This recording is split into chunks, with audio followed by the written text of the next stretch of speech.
और वज़ीर आला सिंध का उन्होंने कहा और गवर्नर का कहा और साथ उन्होंने कहा जी बलूचिस्तान के वज़ीर आला की भी कॉल आई और उन लोगों ने भी मुबारकबाद दी। तो मुझे अंदाज़ा नहीं था कि हर एक की प्रेस रिलीज जारी करनी होती है, लेकिन सवेला अफरीदी साहब को अब तो अंदाज़ा हो गया होगा कि कोर कमांडर से मुलाकात और बाकियों की टेलीफोन कॉल्स में बड़ा फ़र्क होता है और ये एक जैसी चीज़ें नहीं है। ख़ास तौर पे उस वक्त जब आपकी लीडरशिप एस्टेब्लिशमेंट के खिलाफ एक बयानिया चला रही है और एंटी एस्टेब्लिशमेंट एक रास्ते पे चल रही है, तो ऐसी सूरत में ये मुमकिन नहीं होता कि इस किस्म की मुलाकात जो है वो पब्लिक ना की जाए, वो आपको बताना पड़ता है। लेकिन अभी क्योंकि सवेला अफरीदी साहब नए हैं, उन्हें कुछ चीज़ों का अंदाज़ा नहीं है, उन्होंने फॉर ग्रांटेड लिया होगा इस मुलाकात को। वैसे भी उन्होंने अपने दफ्तर में बुला के मुलाकात की है, तो इससे उनकी इज्जत में और उनके जो ओहदा है उसकी इज्जत में इजाफा हुआ है। मुझे अच्छी तरह याद है एक दिन ISI का दफ्तर है पंजाब में ना, लाहौर में, CM ऑफिस के साथ। तो ये बात है सन 2010-11 की बात है गालिबन। तो वो जो ISI का दफ्तर है उसके बिल्कुल साथ CM ऑफिस है। एक तरफ चिड़ियाघर है, एक तरफ ISI का दफ्तर है, एक तरफ CM ऑफिस है। यहाँ पे हमारे एक जर्नलिस्ट थे, उनका नाम, बल्कि अभी भी वो वहाँ पे सहाफत करते हैं लाहौर में, अरसलान रफीक भट्टी साहब, बहुत बड़ी बड़ी उनकी माशाल्लाह मूछें हैं। उनका झगड़ा हो गया कुछ सिक्योरिटी वालों से, और ये जो सिक्योरिटी वाले थे ये ISI वाले थे। क्योंकि ये तीनों दफ्तर साथ साथ हैं तो इनकी पार्किंग वार्किंग भी एक दूसरे से मिलती जुलती है। तो ये उस तरफ से आ रहे थे, इनका झगड़ा हो गया। अंदर हमें पता चला कि जनाब भट्टी साहब के साथ लोग लड़ रहे हैं, बाहर मार रहे हैं उन्हें। हम सारे बाहर गए, सहाफ़ी, हमने जाके उनको फेंटी लगा दी, वो जो ISI के सिक्योरिटी वाले थे वहां पे। कुछ देर के बाद अंदर से काफी सारे बंदे निकल के आ गए, उनका तो अपना पूरा एक सिक्योरिटी का निजाम है। वो जनाब हम लोगों को उठा के ले गए ISI के दफ्तर में। उन्होंने हमारे ऊपर तशद्दुद शुरू कर दिया और लड़ाई बढ़ती गई। थोड़ी देर बाद एक अंदर से कोई ISI का ऑफिसर आया, उसने जनाब उनके साथ भी बातचीत की, हमारे साथ बातचीत की। मैंने बाकी जो जर्नलिस्ट हैं उन सबकी तरफ देखा, मैंने कहा इससे बात करो। उससे बात की, बहरहाल कुछ सहाफ़ी वगैरह बीच में पड़े, हमें छोड़ दिया उन्होंने। बाद में हम लोग एहतजाज कर रहे थे। वज़ीर आला पंजाब उस वक्त थे शहबाज शरीफ साहब। शहबाज शरीफ साहब ने हमें बुलाया तो हमने बताया जी बाहर सिक्योरिटी वालों ने मारा है सहाफ़ियों को ना। तो इस पे शहबाज शरीफ साहब आग बगूला हो गए, बहुत गुस्से में आ गए। मैं इनको बुलाता हूं, मैं ये करता हूं, वो करता हूं, बहुत गुस्से में ना, धड़ाधड़, जैसे शहबाज शरीफ साहब के मुंह से एक ब्रस्ट निकलता है ना, ऐसे निकला। लेकिन जैसे ही शहबाज शरीफ साहब को एक सहाफ़ी ने बताया कि सर वो ये ISI वाले हैं, तो मियाँ साहब ऐसे ठंडे हुए हैं कि हमें हंसी नहीं रुक रही थी हमारी, बड़ी मुश्किल से हम बाहर आके कितनी देर तक हंसते रहे। मियाँ साहब ने कहा अच्छा वो मैं करूंगा, मैं बात करूंगा, वो ऐसे करके ना गोल मोल करके। तो ये जो सियासतदान होते हैं ना, नॉर्मली ये एक सेक्टर कमांडर से, एक कर्नल से, ये बहुत डरते हैं, बहुत बहुत बुज़दिल होते हैं। लेकिन ये बड़ी बात है कि अपने दफ्तर में कोर कमांडर को कहना कि खुद आओ आकर मिलो, अगर आपने मुबारकबाद देनी है तो मेरा दफ्तर हाजिर है, बड़ी अच्छी बात है। कोर कमांडर आकर मिले और सवेला अफरीदी ने ये कहा कि जनाब आपने जो बात हम अंदर करते हैं वही बात हम बाहर करते हैं। ये बंद कमरों के अंदर बातचीत जो हमारे साथ करने की कोशिश की जाती है, हम जो बात अंदर करते हैं वही बात बाहर करते हैं। देखिए ऑफिशियल होनी चाहिए जो चीज़ भी होती है, पर्सनल कुछ नहीं होता इस लेवल के ऊपर। और ना ये लोग कभी पर्सनली कोई चीज़ करते हैं। पाकिस्तान की मिलिट्री एस्टेब्लिशमेंट में जितने लोग हैं वो अपने मिशन के मुताबिक करते हैं। आपको क्या लगता है कि ये जो कोर कमांडर ने आकर वज़ीर आला हाउस में मुलाकात की है, वो बगैर किसी अप्रूवल के आ गए थे या बगैर किसी वजह के आ गए थे? नहीं, उनके सिस्टम में पूरी हायरार्की को पता होगा कि वो मुलाकात करने के लिए जा रहे हैं। तो यहाँ अनऑफिशियल कुछ भी नहीं होता और चीज़ें जो है उनको ब्लैक एंड वाइट रखना चाहिए। इमरान खान साहब ने कहा था कि मैं अपनी कौम से कभी झूठ नहीं बोलूंगा और ना आपका सर नीचे होने दूंगा। बहरहाल सवेला अफरीदी साहब ने बताया कि जी मुझे फिर इमरान खान साहब से मिलने नहीं दिया गया। ये अडियाला जेल पहुंचे, इमरान खान से मिलने की कोशिश की, अदालती अहकामात इनके पास थे, इन्हें फिर इमरान खान साहब से मिलने नहीं दिया गया। ये वज़ीर आला की मुलाकात की एक कोशिश और भी नाकाम हो गई। अब एक सूबा जहां पे इस वक्त एस्टेब्लिशमेंट जिद कर रही है कि उसके वज़ीर आला को हमने उसके लीडर से नहीं मिलने देना। यहां पे अमन व अमान के संजीदा मसाइल, दहशतगर्दी यहां पे बढ़ती चली जा रही है, उसे कंट्रोल करने के लिए सूबाई हुकूमत के पास एक क्लियर डायरेक्शन होनी चाहिए और इस हवाले से सवेला अफरीदी को जाकर इमरान खान साहब से बात करनी पड़ेगी। फिर जनाब गवर्नेंस के इश्यूज हैं, उनके तब तक पूरी तरह हल नहीं होंगे जब तक कि वज़रा हलफ नहीं उठाएंगे। अब हमारे जो कई सहाफी हैं, मीडिया के लोग, वो ये कहते हैं जी कि हलफ क्यों नहीं उठा रहे, काबीना क्यों नहीं बना रहे। हालांकि इसमें कानून में कोई इतनी सख्ती नहीं है, लेकिन दूसरी तरफ यही लोग ये बात नहीं पूछ रहे कि कानून के मुताबिक जब अदालत ने वाज़ेह हुक्म जारी कर दिया, अदालत का क्लियर ऑर्डर मौजूद है कि जनाब इनकी मुलाकात करवाएं, तो फिर मुलाकात क्यों नहीं करवा रहे। क्या एक सुपरिटेंडेंट ऑफ जेल या बाहर खड़े हुए एक SHO या जेल के अंदर बैठे हुए इमरान खान के बकौल एक कर्नल की इतनी जुर्रत हो सकती है कि वो अदालती ऑर्डर को अपने पैरों तले रोन दे। इसके ऊपर पाकिस्तान का मीडिया कोई सवाल नहीं उठाता जी। अदालती अहकामात की खुली खिलाफ वर्जी के ऊपर कोई नहीं बोलता, बाकी हर चीज पे बोलते हैं। तो मीडिया की 2 नंबरी जो है वो रजिस्टर्ड हुई है इस पूरे दौर में। और जिन लोगों ने आवाज उठाई, जिन लोगों ने यह कहा कि अदालती अहकामात के बावजूद मुलाकात क्यों नहीं करवाई जा रही, उन लोगों को मीडिया से अलग किया गया। जिन लोगों ने सच बोलने की कोशिश की, उनको मीडिया से हटा दिया गया, उन्हें बाहर निकाल दिया गया और उनको निशाने इबरत बनाया गया। ये हम लगातार होता हुआ देख रहे हैं और अब तक देखते ही चले जा रहे हैं। सुहेल अफरीदी ने इमरान खान साहब से मिलकर हासिल क्या करना है, ये बहुत इंपॉर्टेंट है। नंबर 1 तो वो जो इस वक्त दहशतगर्दी के खिलाफ लड़ाई जिस जगह पहुंची है, या ड्रोन हमलों की जो सिचुएशन है, या जितने भी मामलात हैं, उनके ऊपर वो डिटेल बात करना चाहते हैं, क्योंकि उन्होंने सारी सिचुएशन इमरान खान साहब को बतानी है कि जी अगर ड्रोन पे आप नॉमिनेट FIR करवाना चाहते हैं तो ड्रोन हमला तो करती है पाकिस्तान की रियासती इदारे। फिर हम एक नई सिचुएशन में होंगे, आप बता दें, और उस पर पुलिस का रद्द अमल भी होगा, पुलिस करती है नहीं करती, वो सारे मामलात हैं। दूसरा यह है कि ऑपरेशन के ऊपर हमने किस तरीके से चलना, मामले को किस तरफ लेकर जाना है, किस तरह का ऑपरेशन हम कोऑपरेशन दे सकते हैं और किस लेवल के ऑपरेशन के अंदर हमें उनको रोकना है। और मिलिट्री ऑपरेशन तो बिल्कुल एक कोई सोल्यूशन तो है नहीं, ये तो इमरान खान साहब कहते हैं, तो फिर सोल्यूशन की तरफ किस तरह लेकर जाना है, ये सारी बातें उन्हें इमरान खान साहब से करनी पड़ेगी। इमरान खान साहब ने आज से 20-25 साल पहले भी जो इस खित्ते के बारे में कहा था, वो सारी बातें वक्त के साथ साथ दुरुस्त साबित हुई। तो इसका मतलब है कि कॉमन सेंस की कसौटी पे रख के अगर आप परखें तो इमरान खान साहब का नॉलेज काम कर रहा है पिछली 2-3 दहाइयों से। लिहाजा ये बात अब समझनी पड़ेगी बाकी स्टेक होल्डर्स को भी कि इमरान खान साहब से मुलाकात करवा दें। फिर जो इमरान खान साहब की एक एहतजाजी सियासत है कि पाकिस्तान में इंसाफ दिया जाए, मैंडेट चोरी किया, मैंडेट वापस करें, 9 मई की जुडिशियल इंक्वायरी करें, 26 नवंबर की जुडिशियल इंक्वायरी करें। अब ये जो साने मुरीद के हुआ जिसमें कत्लेआम हुआ, इसकी एक जुडिशियल इंक्वायरी करवाई जाए। जबरी तौर पे इंसानों को लापता किया जा रहा, बेशुमार चीजें, इमरान खान साहब के लंबे मुतालबात हैं, लेकिन बेसिक चीजें मैंने आपके सामने रख दी हैं। अब उस हवाले से जो एहतजाजी तहरीक है वो कब चलेगी, इसमें कुछ लोगों का ये कहना है कि नवंबर का महीना आ रहा है। पिछली मरतबा इन्होंने नवंबर के महीने में कत्लेआम किया था पाकिस्तानियों का, क्या इस मरतबा दोबारा से नवंबर के महीने में एहतजाज करना चाहिए? एक सोच तो यह कि ये बिल्कुल करना चाहिए और दोबारा इस्लामाबाद जाना चाहिए, रास्ते बंद करने चाहिए। अलग अलग किस्म की लोगों की राय है। तो एक तो राय ये है। दूसरी राय ये है कि अभी मोमेंटम पकड़ा जाए, मोमेंटम को बढ़ाया जाए, 26 नवंबर तक इस मोमेंटम को पीक पर ले जाए, दिसंबर जनवरी के अंदर जो है वो अपनी तहरीक को ऊपर लेकर जाए और 2-3 महीने लेकर जब तहरीक पूरी तरह तैयार हो तो फिर एक बड़ा एहतजाजी सिलसिला पाकिस्तान में शुरू किया जाए। ये 2 अलग अलग तरह की राय लोगों की, लेकिन फैसला किसने करना है? फैसला करना है इमरान खान ने। ये बात इमरान खान की बहनों ने भी कही और यही बात उनकी बहनों को भी रोका गया। आज मुलाकात के लिए वो जा रही थी, उनका दिन था। SHO ऐसे पकड़ के रोक लेते हैं। धक्कम पेल भी हुई है वहां पे, वो शाहिद खटक को धक्के पड़े हैं, बाकी जो कुछ MPs थे वहां पे, कुछ अरकान थे, उनको भी धक्के पड़े हैं। पुलिस जो है वो जाने नहीं दे रही, किसी को भी अडियाला जेल के करीब फटकने नहीं दे रही। तो मुलाकात होना तो दूर की बात है, बाद में जाके सुपरिटेंडेंट ऑफ अडियाला जेल ये कह देता है अदालत में कि जनाब मेरे पास तो कोई आया ही नहीं। भाई वहां तक पहुंचेंगे तो आएंगे ना, वो उधर जाने ही नहीं देता कोई किसी को।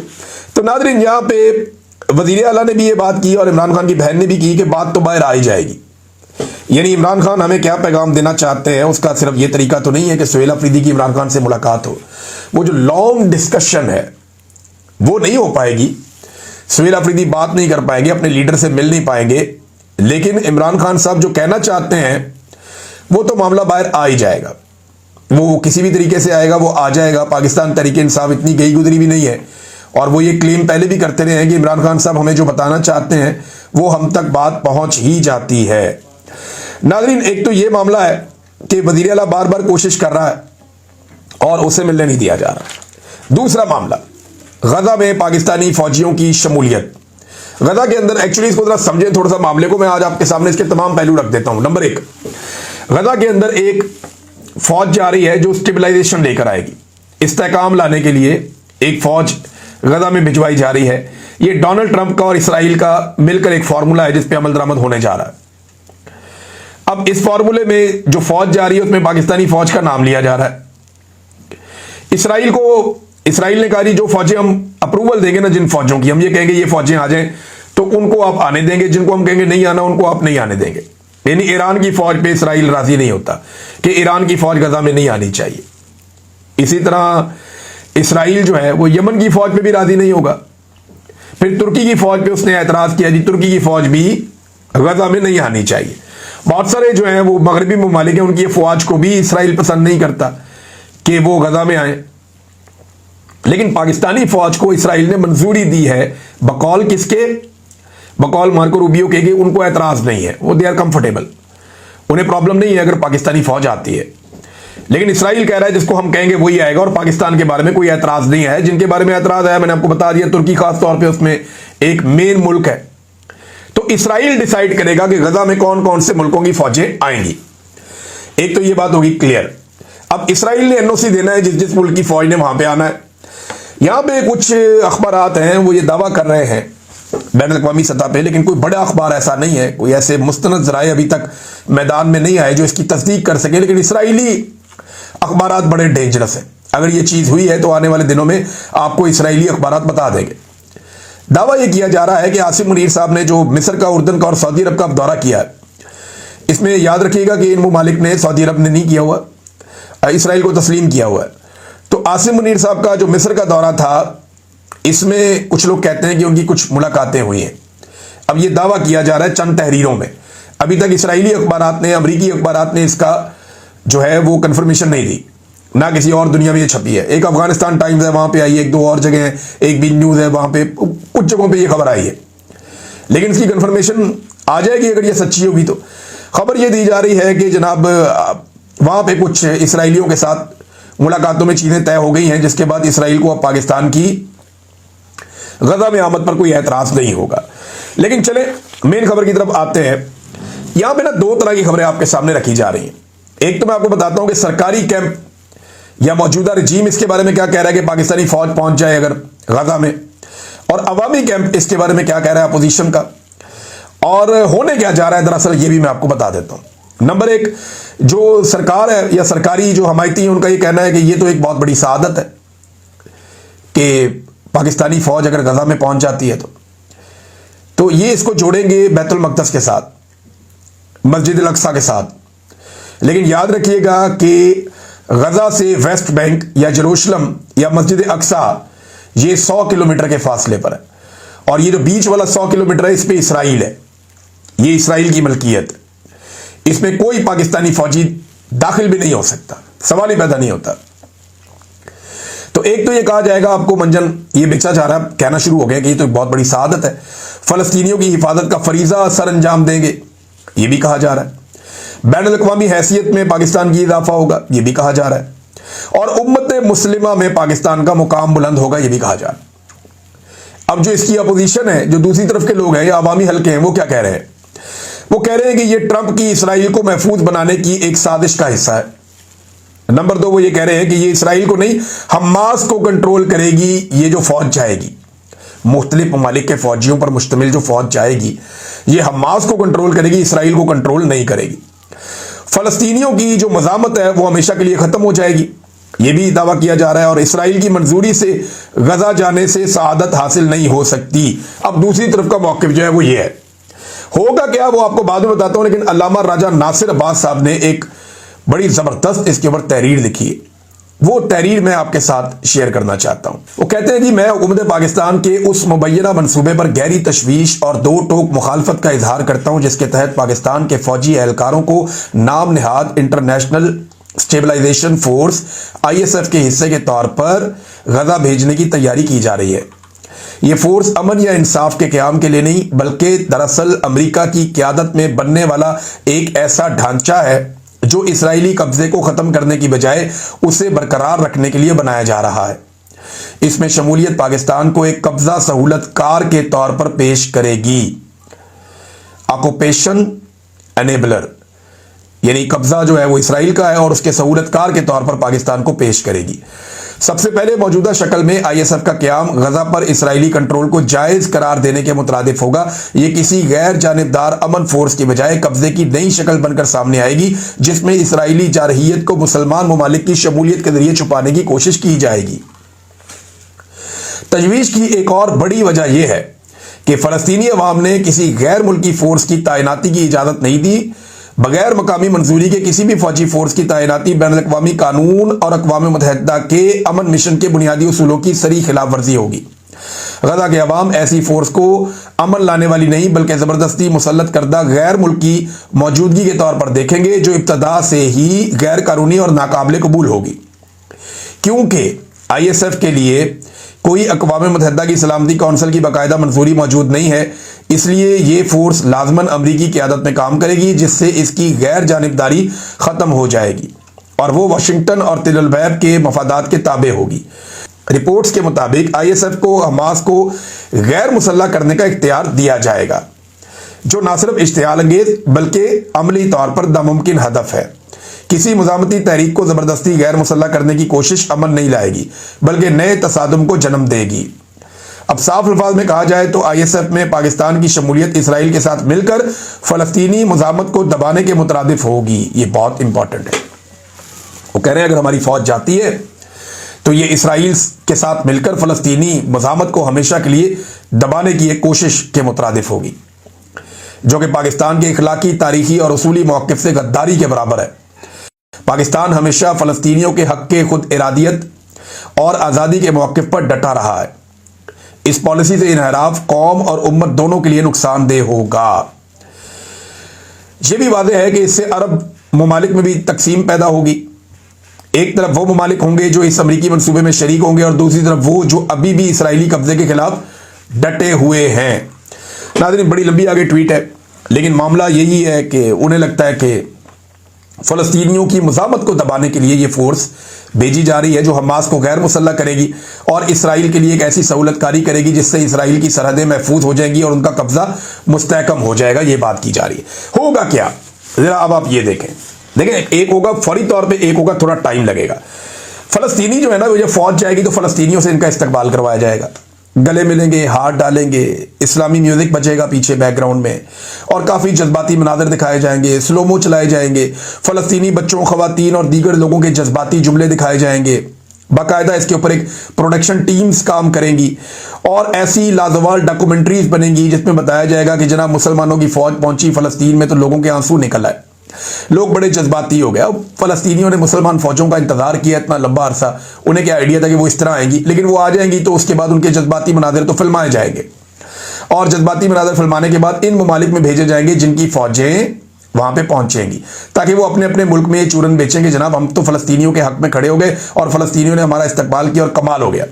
शुरू में तो ये सारा कुछ हो जाएगा, कुछ अर्सा ये मामला चल जाएगा, लेकिन ये ज़्यादा मुद्दत तक चलेगा नहीं, क्योंकि जो वहाँ पे बैनुल-अक़वामी मीडिया है या अल जज़ीरा वगैरह, ये आहिस्ता आहिस्ता बताएंगे कि अंदर क्या चल रहा है और फ़लस्तीनी मुज़ामत ख़त्म होती जाएगी और इसराइल का कब्ज़ा मुस्तहकम होता जाएगा। तो ये चीज़ें लंबी नहीं होगी, वक्ती तौर पे अच्छी लगेंगी। ये मनाजिर भेजे जाएंगे कि जनाब हम ताबा अबद सय्यद तग़य्युर के वली हैं, हम मुस्तफ़वी हैं। इस किस्म के आपको म्यूज़िक सुनने को मिलेंगे और बड़े जज्बाती आपको मनाजिर देखने को मिलेंगे, लेकिन एक्चुअली ये होगा कि इसराइल को प्रोटेक्शन हो जाएगी हमेशा के लिए हमास के मुकाबले में, और फ़लस्तीनियों की जो मज़ामत है अपना मुल्क आज़ाद करवाने की, वो मज़ामत यहाँ पर रुक जाएगी और गजा में सिर्फ ये फोर्स जाएगी। वेस्ट बैंक में इसका कोई काम नहीं होगा। अगर तो इनको वेस्ट बैंक में भी जाने दें और पूरा का पूरा जो फ़लस्तीन का वो नक्शा है 1967 वाला वो हो जाए तो बड़ी अच्छी बात है, लेकिन उस पर इसराइल कभी भी राजी नहीं होगा। नाज़रीन, एक और बड़ी इंटरेस्टिंग खबर आजकल चल रही है और ये खबर है जनाब कुछ सरकारी अफसरान के हवाले से। ये वो अफसरान हैं जिन्होंने मौजूदा रजीम के कहने पर या एस्टेब्लिशमेंट के कहने के ऊपर लोगों की ऐसी तैसी फेर दी थी, मुकदमात पे मुकदमात बनाया। मुझे भी इन लोगों ने पकड़ा था और मेरे खिलाफ तो इन्होंने बाकायदा प्रेस कॉन्फ्रेंसें की हैं बैठ बैठ के और मुंह से ये आग के शोले उगल रहे थे, लेकिन अब ये सारे करप्शन में पकड़े गए हैं और इनको उठा लिया था पाकिस्तान की एजेंसियों ने। एजेंसियों ने उठा के इनकी फैंटी लगाई है और उसके बाद इनको FIA के हवाले कर दिया है और इनका मुकदमा अब चल रहा है। मामला क्या है, जरा इसको गौर करें आप। मामला यह है कि जब एस्टेब्लिशमेंट काम लेती है ना ब्यूरोक्रेट से, 2 नंबर काम लेती है, तो वो ब्यूरोक्रेट कहते हैं इनके लिए 2 नंबर ही हम कर रहे हैं, हम खुद क्यों ना करें। तो पहले वो एस्टेब्लिशमेंट के लिए 2 नंबर एजेंसियों के लिए काम करते हैं, इसको पकड़ो, उसके साथ ज्यादती करो, उसके साथ ज्यादती करो, उसके साथ ज्यादती करो। फिर उन्हें ना ज्यादती करना नॉर्मल लगना शुरू हो जाता है। वो कहते हैं जनाब इसको भी उठाओ, इससे पैसे कमाओ, इससे उठाओ, इससे पैसे कमाओ। जब ये सारे ही मुल्क का नहीं सोच रहे तो हम क्यों सोचें। यही काम 9 मई के बाद पुलिस ने किया था। रियासत ने 9 मई के जाली मुकदमात बनवाए, बेशुमार बंदे उठवा लिए, तो पुलिस ने बेशुमार बंदों से बेशुमार दिहाड़ियां भी लगा ली। जरा वो चेक किया जाए ना कि कहां कहां किस किस को हिस्सा गया, तो आपके रोंगटे खड़े हो जाएंगे। तो अब एजेंसियां जनाब वो गोलियों से मट्टी झाड़नी की, जनाब ने ये बंदे पकड़ लिए, इन बंदों को यहां तक पहुंचाया भी एजेंसियों ने, इनसे गलत काम लिया, फिर इन्होंने अपने लिए गलत काम करना शुरू कर दिया। ये बेशर्मी के रास्ते पे चल पड़े और अब ये लोग जनाब गिरफ्तार हो गए। तो इसी तरह पुलिस को जरा चेक करें, पंजाब पुलिस को, किस किस ने 9 मई के मामले पे कितनी कितनी दिहाड़ी लगाई और किसने किस किस तरह लोगों को लूटा, ये सारा मामला आपके सामने आ जाएगा। बहरहाल ये मामला चलता रहेगा, इसके ऊपर फिर बात करेंगे। तरीके लबैक बिल्कुल ही गायब है, कोई बंदा ही नहीं मिलता उनका, ना कोई बात करने के लिए, ना कोई बात सुनने के लिए। बातें इनकी बहुत बड़ी बड़ी थी, सारे के सारे गायब हो गए। जितने इनके बड़े बड़े उलमा इकराम है, मुफ्ती मुनीब और बाकी लटरम पटरम, सारे ही गायब हैं। कोई बंदा बात करने के लिए, बात सुनने के लिए तैयार ही नहीं है। सफा हस्ती से खत्म होगी तरीके लबैक पूरी की पूरी। तो ये जनाब टोटल औकात थी। ये बातें बहुत बड़ी बड़ी, बहुत बड़ी बड़ी, और एक सानिया हुआ और उसके बाद पार्टी खत्म, कोई बात ही नहीं कर रहा। वो इनके साथ बहुत बड़ा जुल्म है, बहुत बड़ी ज्यादती है, बहुत बड़ा जबर इनके साथ हुआ है, इसकी किसी किस्म की कोई गुंजाइश नहीं है। लेकिन जो कुछ इन्होंने एस्टेब्लिशमेंट के साथ मिलकर किया, पाकिस्तान के साथ या पाकिस्तानियों के साथ, ये देखिए अब उन्हीं के साथ हो गया। और जो कुछ इन ब्यूरोक्रेट्स ने मिलकर किया एस्टेब्लिशमेंट के साथ, आज देखिए वो भुगत रहे हैं, क्योंकि वो भी 2 नंबरी के रास्ते पे चल पड़े ना। तो इंशाल्लाह ये सारे भुगतेंगे। अब तक के लिए इतना ही, अपना ख्याल रखिएगा, अपने चैनल का भी। अल्लाह हाफिज।